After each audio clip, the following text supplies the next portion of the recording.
You know, there are just some YouTubers that you can just relate to, and Black Mirror's TV happens to be one of them. One minute you might be learning something new, having an entire aha moment, and the next you might be laughing your ass off while he's roasting the shit out of a celebrity. Let me tell you, I can't think of many celebrities he hasn't done a video on. So head over to his channel and show your support. The link will be in the description below.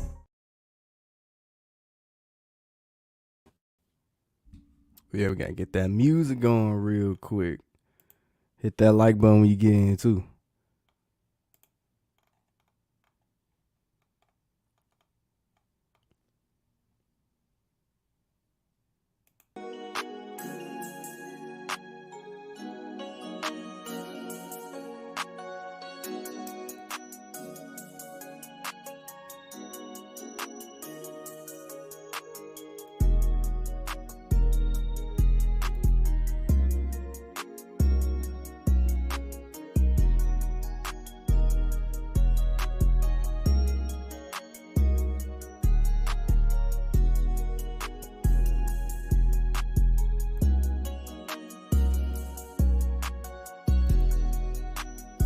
What's good, Big B? What's good with you?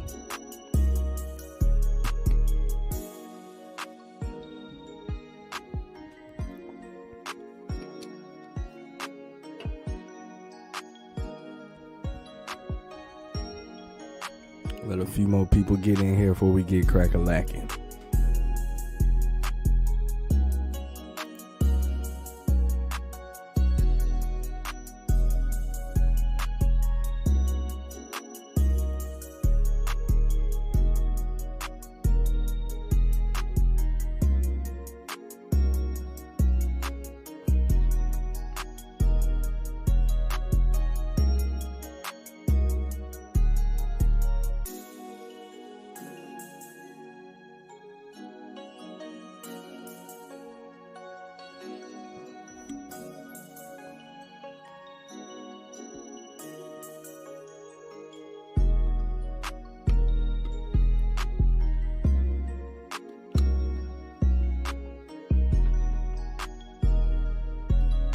Can't remember last time I did one of these whenever I ain't had to show my face on here. Throw me back to them radio days.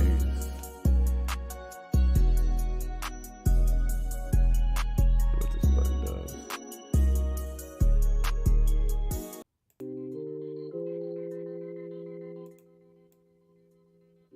Alright, there we go. There we go. Yeah, man. So episode 51 of Y'all Need to Watch This. Talking DC Comics today. I've been on this whole DC Comics cartoon, some live action binge lately, whether it be the throwbacks to my childhood and certain live action movies, because some of them, you know, ain't the best. But yeah, I just wanted to start off with, growing up, it was always watching Batman, Justice League Unlimited. Those like the main three. And then you had Static Shock.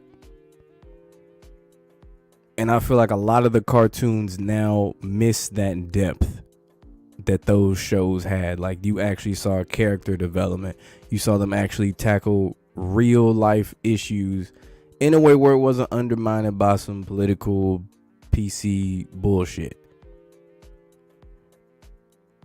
And there was actually a linear storyline going on, even if they were fighting one day. Say the Justice League is fighting Lex Luthor. Say the next day they are fighting, the Joker. Whatever happened, I guess when they not fighting, it went on to the next episode. Teen Titans, exactly. That's another one. You saw that character development on Teen Titans. That was one of the best like shows. It was something different because it introduced you to new characters that you weren't used to seeing.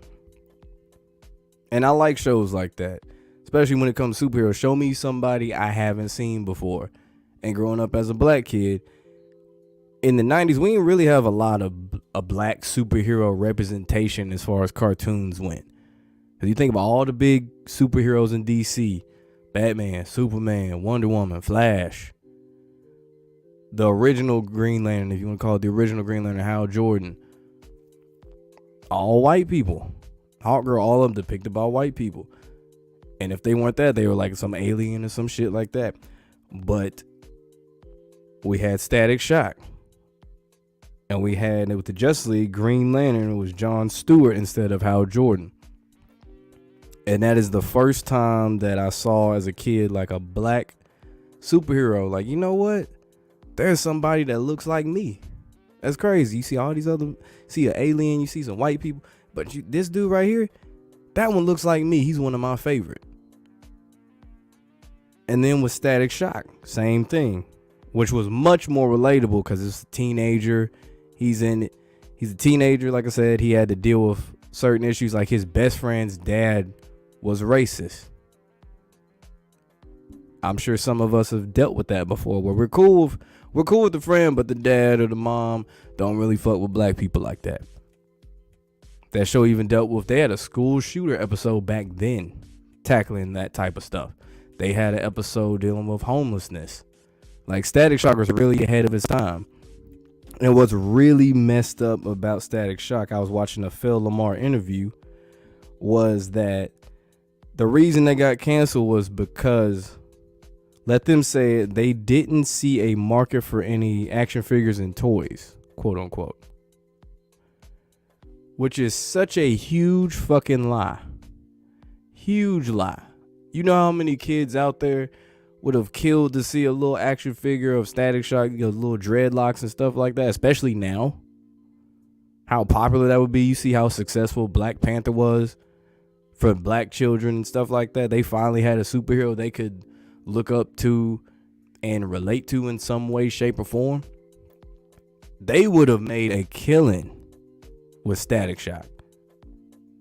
Especially post Floyd George era, they would have cleaned up. Static Shock was also one of the highest rated cartoons during their run when they had that Saturday morning cartoon slot. I think it was on WB Kids, which is now CW. So they would have definitely done their own thing with that shit.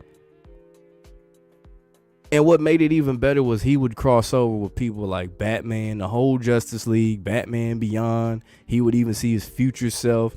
You would see Green Lantern, Static Shock, and future Static Shock all in the same episode, which is ironic because all three of them are voiced. Yeah, I think all three of them are voiced by the same person, which is even crazier. So that right there was what made it so cool, was they made the crossover seem not forced and it intertwined with the other shows at some point. It wasn't rushed like, oh, we got to hurry up and get to this one just to make it happen like this on some Arrowverse type shit. No. It was Static Shock encounters Batman and Superman and so on here. Then he gets back doing what he does. Then the next show, they do what they do. And then, oh shit, they got to travel in time. Now you see Static Shock in this one. That's like, what was it? Justice League Unlimited. I think they had the adult Static Shock when they had the episode with Batman Beyond in there, which was a very underrated show. And I feel like we, as 90s babies watching Batman Beyond, we didn't really appreciate that show the way we should have. Like, it was cool, it was edgy, but damn it, oh man, we realized we missed out on how great it could have been. A, if they had kept it going, and B, if they did a live action Batman Beyond, the popularity would have soared even higher. Say you finished Justice League and JLU. Yeah, I've watched that shit through and through. I don't know how many times, like continuously, from beginning to end.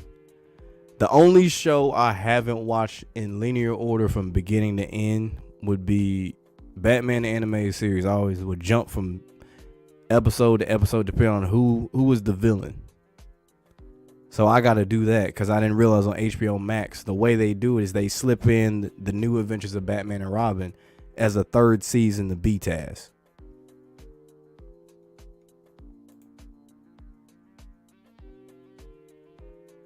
Say Disney Marvel has What If season 3 already ready to release. I need to see the first season. I seen like episode or 2.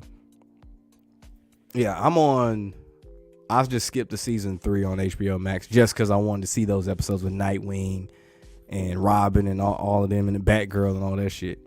I didn't really care for the animation as much either. So the question. Oh yeah, Justice League Unlimited. They had to have a quote unquote conspiracy theorist, and they were smart. They used him as a tool that they can display truths and stuff about what's going on, say, with the government or in the world. But of course, everybody else in the Justice League gonna make it look like he crazy. Like this, he's a little off. What's going on with him? Or if you want to do a mission, hey, I feel sorry for you. You gotta deal with him. Always bringing up quote unquote nonsense. Which is crazy that whole character, the question, hits different as an adult. Mr. Terrific. Yeah, that's another one. He was in the Crisis on Infinite Earths. I guess he's gonna be in part 2 and I assume part 3. Yeah, that's another black superhero out there. He was in Justice League Unlimited. He's actually one of the smartest characters in the DC universe. I think it goes like Batman, Lex Luthor, then Mr. Terrific. And I think every black superhero is known for being smart. Like Therapy said it. Cyborg, smart as hell. Green Lantern, he had the military background, or John Stewart, that is. Mr. Terrific, a fucking genius. Static Shock, he was smart as hell too. And I feel like that doesn't even get highlighted enough on how smart they were. The Avatar don't seem accurate on Netflix. I'm not watching live action Avatar. Just not doing it. But yeah, he had that catchphrase, nigga. He said that, booyah! That was my shit. Every time he did some cool shit. He said Beast Boy was black too. I mean, yeah, he was green. You know, if he wanted to adopt other characters, that was like, yeah, this has got to be a black person. Martian Manhunter. Even though he would shapeshift into a white person. Nah, that's a black dude. The way that story came about on the first episode, which is actually first 2 episodes of Justice League, you can't think about it. Some white Martians that came over and enslaved and took over and enslaved the green Martians. Then they decide they want to come to Earth and take over Earth. What does that sound like? And Martian Manhunter, he was one of the last ones of his kind of Martian left. And he felt like a minority. There weren't a lot of other people like him. And they was slick with that shit. Static was the first black cartoon you could remember watching and like. Exactly. The only black superhero that I ever remember as a kid before Static Shock and Green Lantern was Storm from X-Men and Bishop. I think those are the only 2 black represented characters I recall. Yeah, he did. I remember that episode when he had made the car. He had the little cyborg car. That shit was cool as hell. And he treated like, oh, that's my baby. Hawk Girl's always ready to throw hands. Hell yeah. All the Thanagarians was ready to throw hands. Especially Hawk Girl. And it's crazy how they did the story, which, excuse me, they even managed to tackle like love and romance in those kid shows. They managed to show in the Aquaman episodes, he was willing to sacrifice his own arm for his kid. And that's something I highly doubt they will show on TV now for these cartoon superhero shows. Because they're too, I don't want to say kiddie, but that's really the best way to put it. It didn't really have any depth to it. It's just a bunch of action and shit going on. Like Teen Titans Go is a joke, a bad joke at that, compared to the original Teen Titans. Like it's not even close. It's clear they tried to go for a much, much younger audience.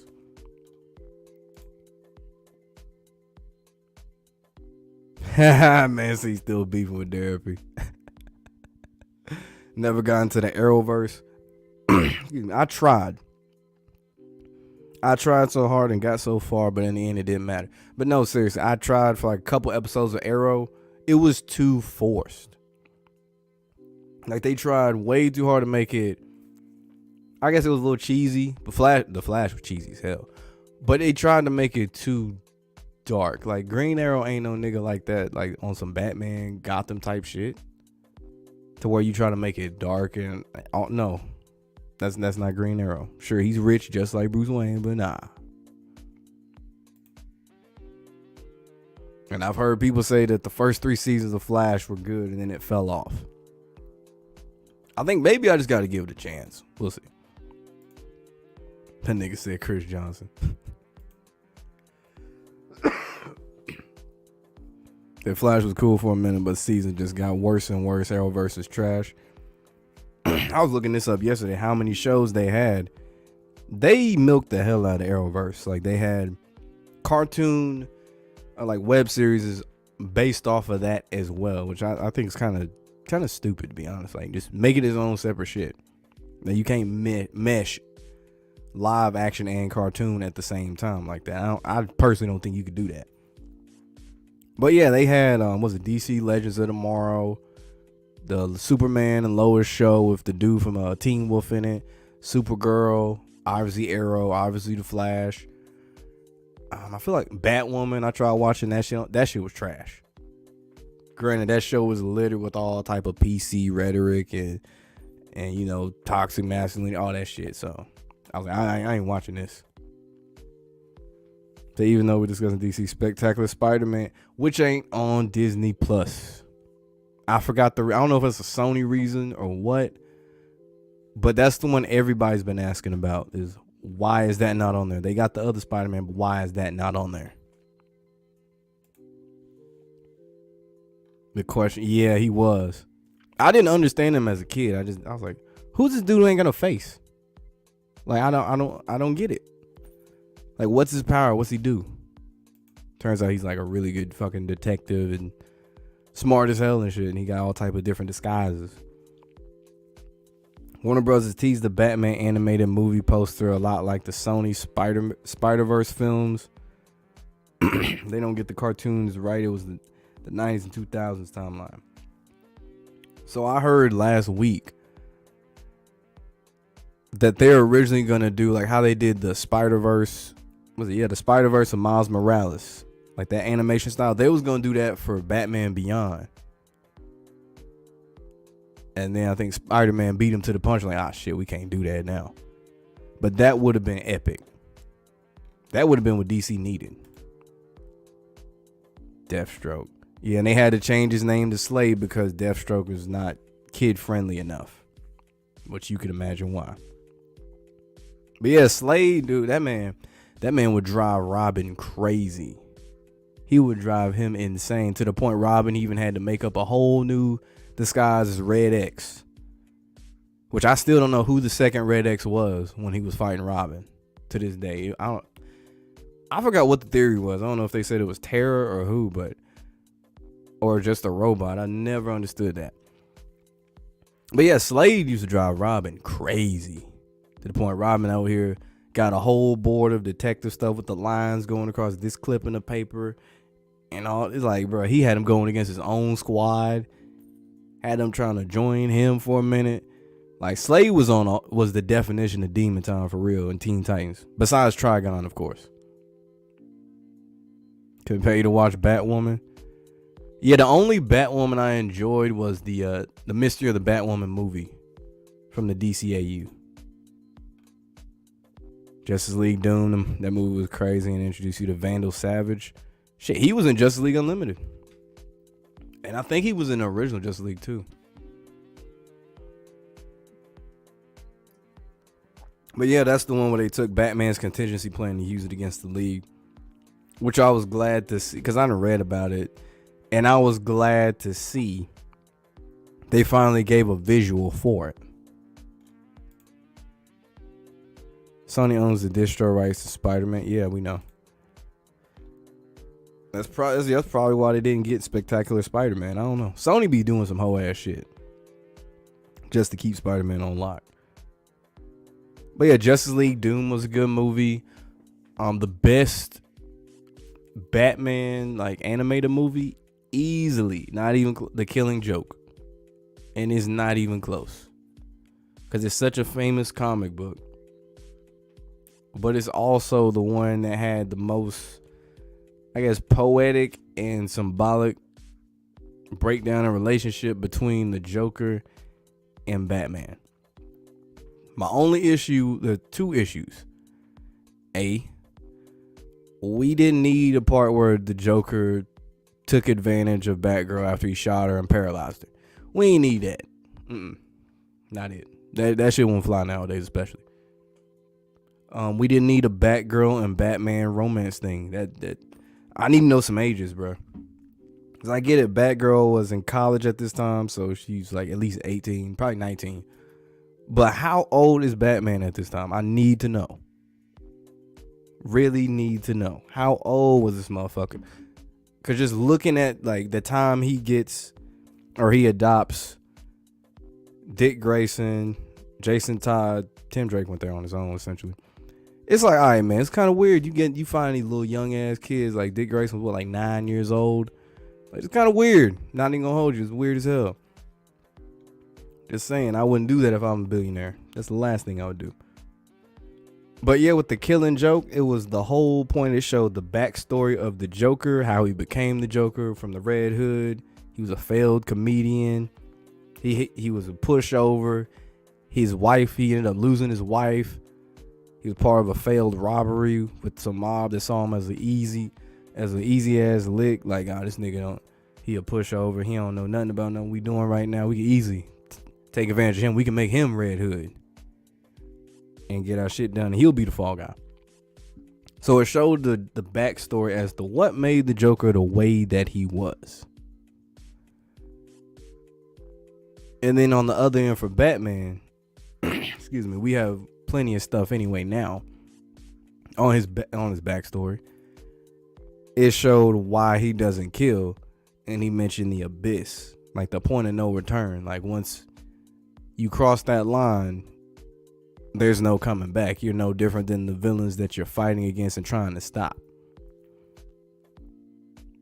And that's what really made the Joker obsess over Batman a little bit too, and it frustrated the Joker. Like, why won't you just do it? We always fight all the time, every single time, and it's the same way. Why don't you just end it? We can't just keep fighting every single time. And it really showed, because you said it right there, the Killing Joke was dark, just how far the Joker was willing to go in this movie. This man was willing, because he said all it takes is one bad day for somebody to snap and go insane, which is 100% true. That for anybody, I don't care if you a goddamn monk. One bad day of every single event going wrong in your day, you gonna lose it. Namaste ain't gonna do shit. You gonna motherfucking lose it. So he was hell-bent on making sure Batman had that one bad day.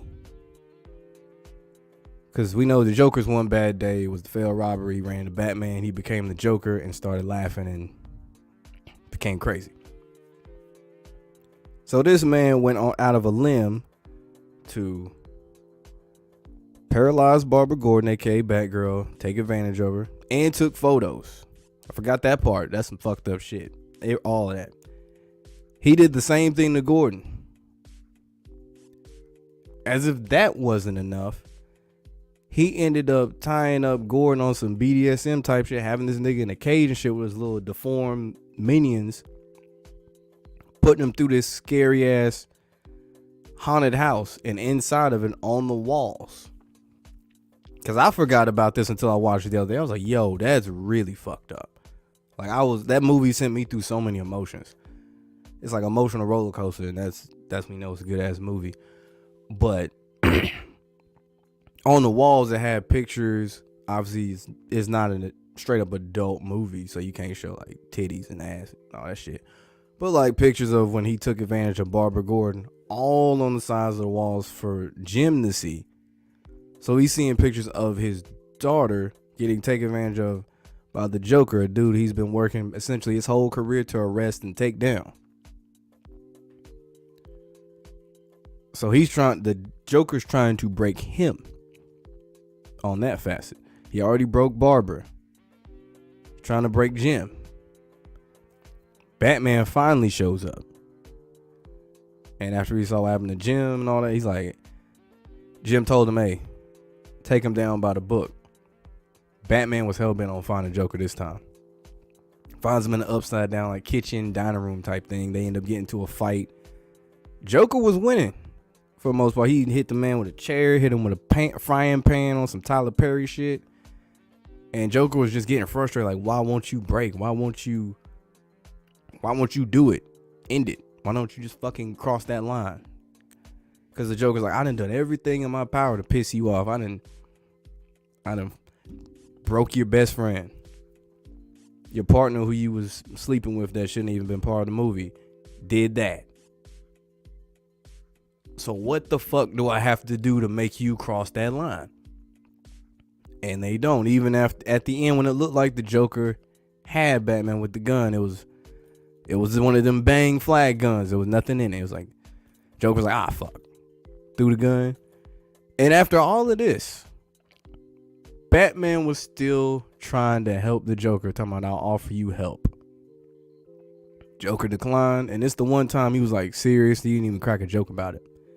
He was like, no. And then the Joker ended up telling the joke at the end of the movie. Basically saying there's these two crazy people in an insane asylum, and they both wanted to escape. One of them was supposed to flash a flashlight to the other side so the other one could make it across. Once the other one comes across, he's supposed to flash a flashlight so the other person can make it across. And he's like, but what if you turn off the light when I'm halfway there? And then Batman starts to chuckle a little bit. Then the Joker starts laughing because he's like, yeah, I finally made him laugh. But Batman wasn't really laughing at the joke. It's the fact of there was some truth in that joke. Was the fact that Batman is just as crazy as the Joker. Because you think about it, Joker, he's crazy for killing people. We know that. Batman's crazy because he's a dude dressed up in a bat outfit, fighting against all these different people endlessly. Villain after villain after villain. Every time fighting the Joker. And every time the Joker has shown he should just be offed. Batman is like, let me help you. Let me get you some help. And the Joker keeps refusing. And then the movie cuts with, it closes like with Batman laughing longer than the Joker does. And then that's the ending. And the only thing that really got me was, so we're just going to ignore the fact that Gordon got violated, broken as a man, right before you fought this dude. And your partner got paralyzed, but you it's okay to joke right now. That's what really got me about this movie. Other than that, great movie. Cause hey, if I was Batman in this situation, Joker wouldn't be cracking jokes. Joker wouldn't be doing shit. Joker would be 6 feet under, doing all that shit. Superman Doomsday. I haven't seen that movie in so long. And crazy enough, I'm not even a crazy Superman movie kind of person. I personally like the movies when they're darker. If it's a superhero movie, Justice League's an exception to the rule. But I prefer them darker. Superman is just too, just bright, for lack of a better term. But someone broke it down saying that basically Gotham City and Metropolis is New York City, but they represent, one represents the dark side of New York City, the other represents the bright side of New York City. You can figure out which one's which. But I've never been really crazy over like Superman movies. Doomsday, obviously. You couldn't have a better villain for Superman to fight against. And Lex Luthor, I will say this, he is the biggest hater in DC Comics history. This man be doing the most. I was watching Batman versus, was it Batman, Superman, Public Enemies. This man was willing to let a whole Krypton asteroid hit Earth just to take out Superman while he's president. Like, what the fuck kind of shit is that? Like, I get that you don't like Superman, but damn, you ain't gotta take down the whole planet just to take down one dude.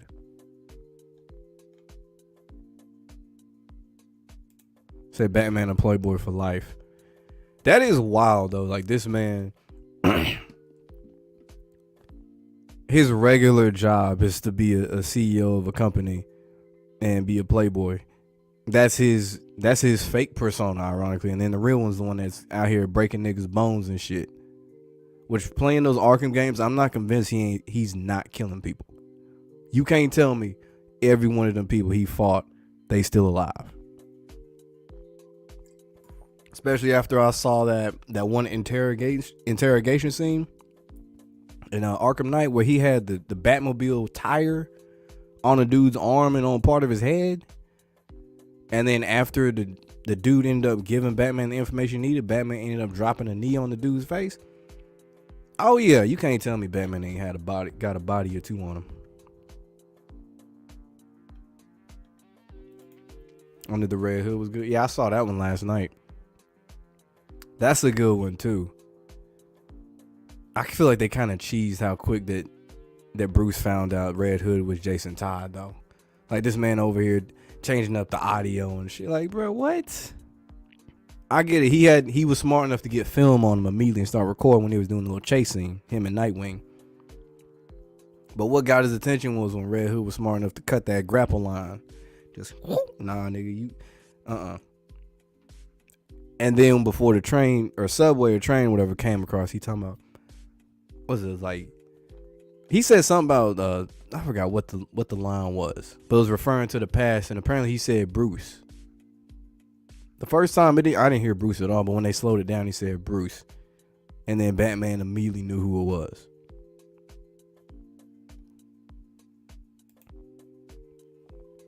Superman got mad as fuck at Batman for that principle when he was fighting Darkseid.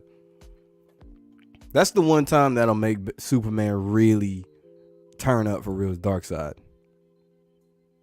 That or you touch Lois Lane. You touch Lois Lane, Superman will off somebody quick.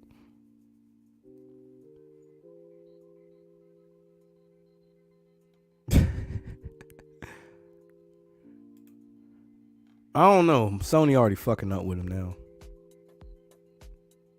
Yeah, he is. He's saying like Chris Johnson.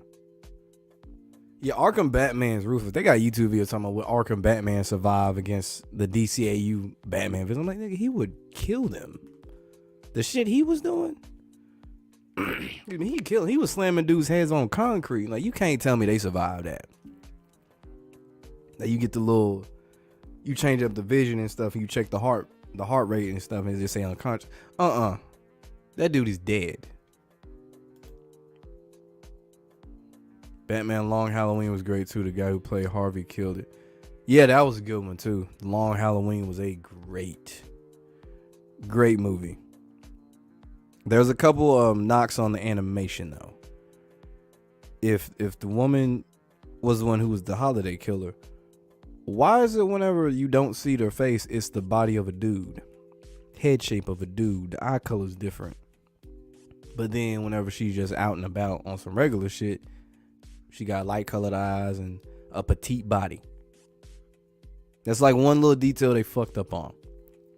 And this was a Batman that was younger, when he wasn't just the detective that was 8 steps ahead of everybody. He was the one who was making mistakes, which I appreciate sometimes. Arkham Batman would give prime Mike Tyson a run for. Arkham Batman would break Mike Tyson, bro. Like, ain't nobody fucking with Arkham Batman. Hell no. This nigga had a car that turned into a tank. He ain't playing with nobody. Especially if he got on that black Batman Beyond suit. It's over. That's Bat nigga at that point. That's not Batman. That's a whole different monster.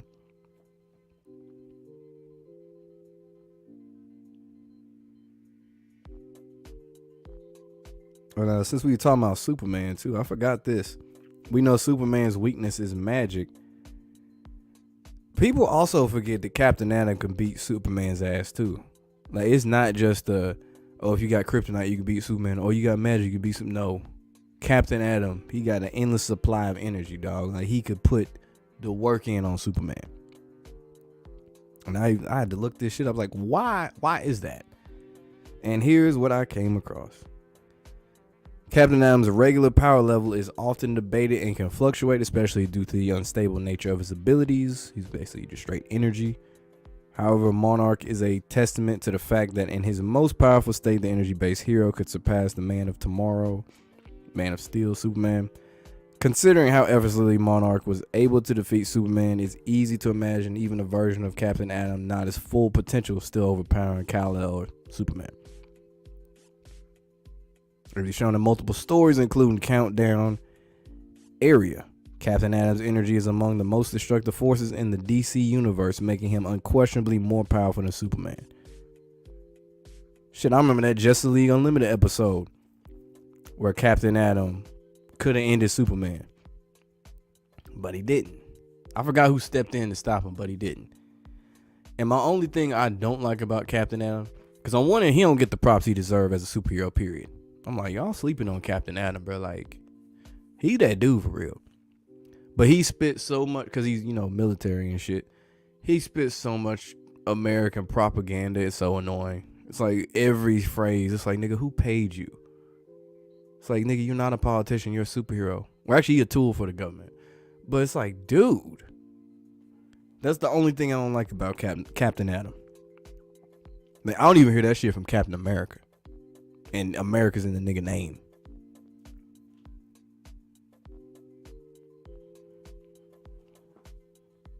This is some good, but kind of sad news. It's good in the fact that they did Kevin Conroy RIP, the voice of Batman, the OG voice of Batman, the GOAT of voiceovers when it comes to superhero anything. The GOAT. Tied with Mark Hamill, the Joker. Said Kevin Conroy and Mark Hamill will reunite as Batman and the Joker one last time in Crisis on Infinite Earths Part 3. So Part 2 is coming out soon. Part 3 gonna come out later, because I think all 4 parts gonna come out this year. I assume each one per quarter of the year. So we get one last hurrah for the two that made our childhood with Batman and Joker.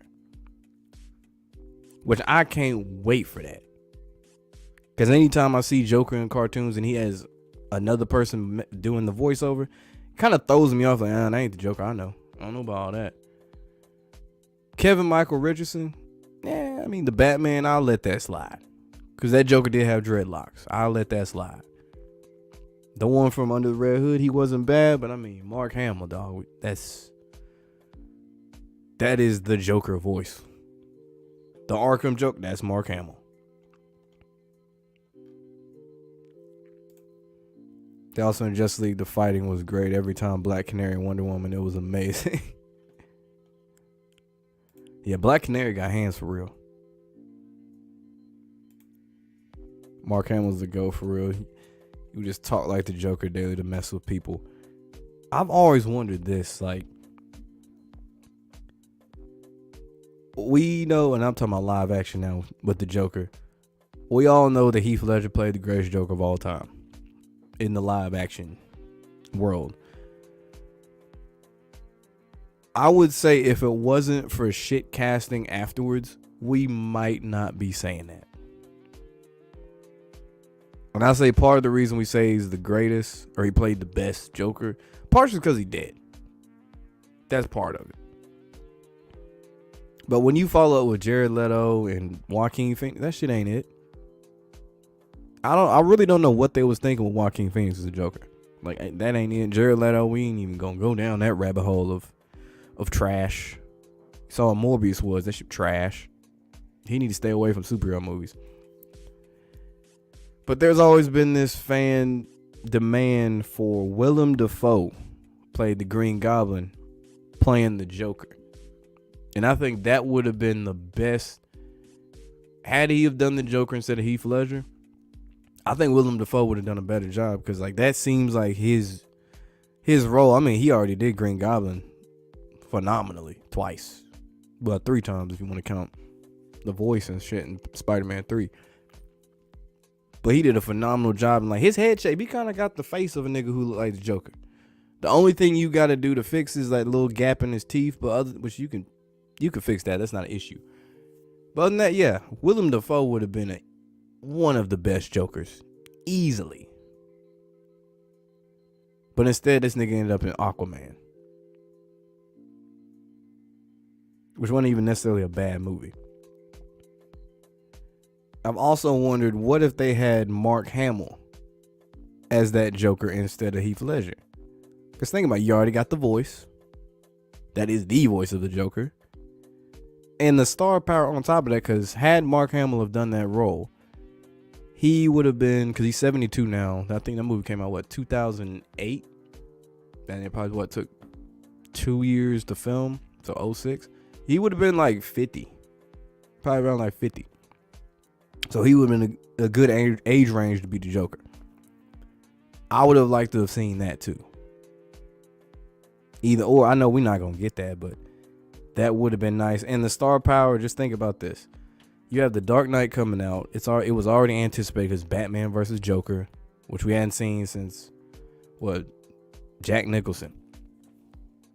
If they had, just on the poster, Christian Bale, Mark Hamill, the dude from Star Wars who played Luke Skywalker, people would have watched that immediately just because it's Mark Hamill alone.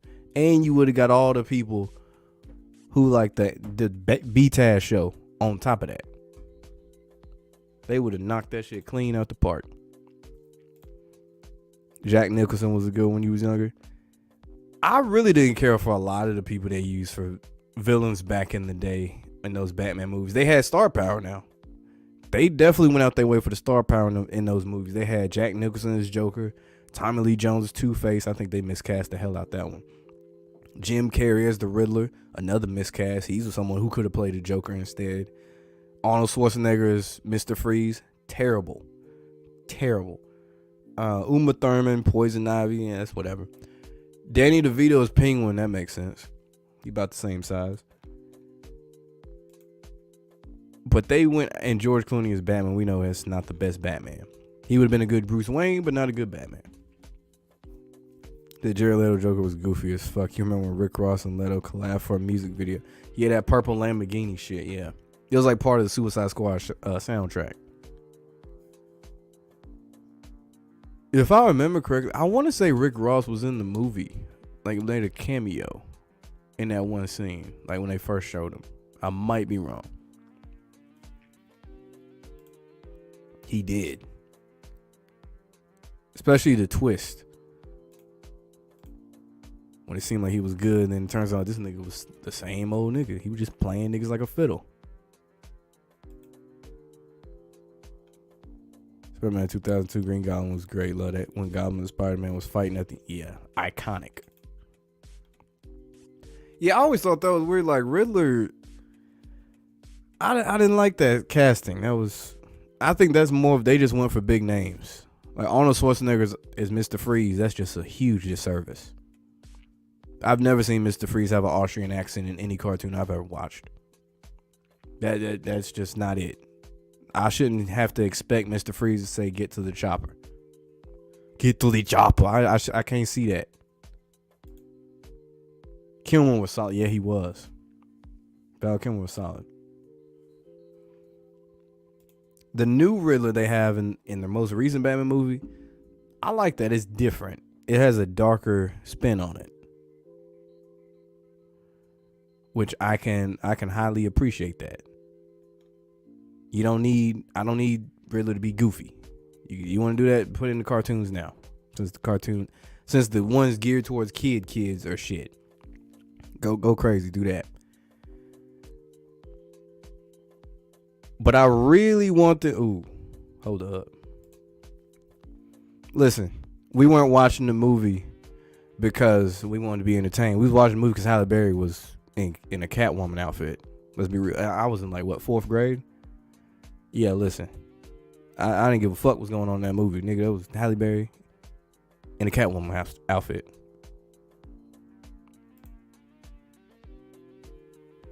Who was the one they had? Little pale girl. Anne Hathaway, that's right. She played a shitty Catwoman. Useless. Trash. The one they had in the newest movie, was it named Zoe, Lenny Kravitz's daughter? I don't even like women with short hair, but you know what? I could make an exception for that one. Could definitely make an exception for that one.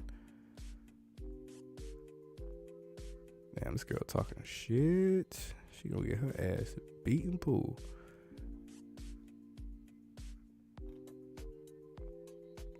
But yeah, DC is in a point, because I'm about to close this episode out. DC's at a point now where In live action movies, they're trying so hard to be like Marvel. And that's where they're shooting themselves in the foot. Instead of getting back to the roots of like all the DCAU shit, they going for, the casual fans that don't really know shit about comic books. We're just action, and bad CGI. That's another thing too. And like funny quips. That is where they need to stop that shit, get back to the roots. The Batman did that. They made sure to focus on Batman as a detective and not just a dude who just fights people. I appreciate that. And the next Batman, whenever it comes out, I'm looking forward to see what angle they're going to go with that. Are they going to focus more on his fighting ability now, or are they going to go more towards a detective still? So we'll see.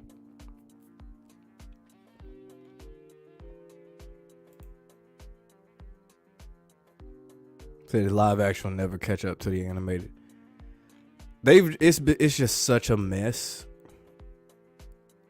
It's such a fucking mess. And the window is still kind of there, but it's like Marvel is so trash with the live action shit for 80% of it post Infinity War and all that stuff, that the lane is open. The superhero movie market is open. You can do it. But you keep shooting yourself in the foot doing dumb shit. All right, last question. What's my thoughts on Ben Affleck as Batman? I think it's shitty writing. He has the look, but it's shitty writing. There was moments where it was cool, but it just wasn't it. I think he's damn near in that. He's more of I can see you as Bruce Wayne. I can't really see you as Batman. George Clooney land. Michael Keaton, that's the other person I was thinking of. Thank you. Michael Keaton was another good one too. But yeah, that Flash movie was Trizash. But yeah, I'm finna get on up out of here, man. I love chopping up with y'all about comics and superheroes and whatnot. Next episode, we're gonna be talking about Marvel. So stay tuned for that one. It should be this weekend. So like, comment, subscribe, ring that notification bell. We are out.